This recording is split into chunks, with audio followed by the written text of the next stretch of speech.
बुलढाणा जिल्ह्यात उन्हाचा तडाखा, पाण्याच्या शोधात अस्वलाचा मानवी वस्तीत वावर, शेतकऱ्यांमध्ये भीतीचे वातावरण. सिंदखेड राजा, सध्या संपूर्ण विदर्भासह बुलढाणा जिल्हा देखील वाढत्या तापमानाने त्रस्त झाला आहे. जिल्ह्यात 42 अंशांच्या वर विक्रमी तापमानाची नोंद झाली असून या भीषण उष्णतेचा फटका आता वन्यजीवांनाही बसू लागला आहे.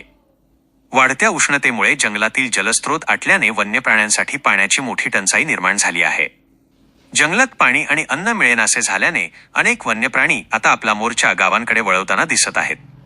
पाण्यासाठी दाही दिशा भटकंती करणाऱ्या वन्यजीवांचा मानवी वस्तीत शिरकाव वाढल्याने नागरिक भयभीत झाले आहेत. बुलढाणा जिल्ह्याच्या सिंदखेड राजा तालुक्यातील सोनोशी शिवारामध्ये नुकताच एका अस्वलाचा मुक्त संचार पाहायला मिळाला.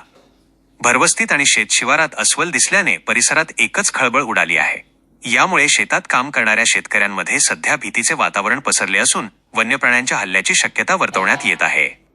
परिस्थितीचे गांभीर्य ओळखून वन विभागाने स्थानिक नागरिकांना सतर्क राहण्याचा इशारा दिला आहे. शेतकऱ्यांनी शेतातील कामे करताना विशेष खबरदारी बाळगावी. शक्यतो एकटे शेतात जाऊ नये आणि वन्य प्राणी दिसल्यास त्याला डिवचण्याचा प्रयत्न करू नये असे आवाहन वन विभागाकडून करण्यात आले आहे. वाढते तापमान आणि पाण्याची टंचाई यामुळे आगामी काळात वन्य प्राणी आणि मानव यांच्यातील संघर्ष वाढण्याची चिन्हे असून वन विभागाने यावर उपाययोजना करण्याची मागणी ग्रामस्थांकडून केली जात आहे.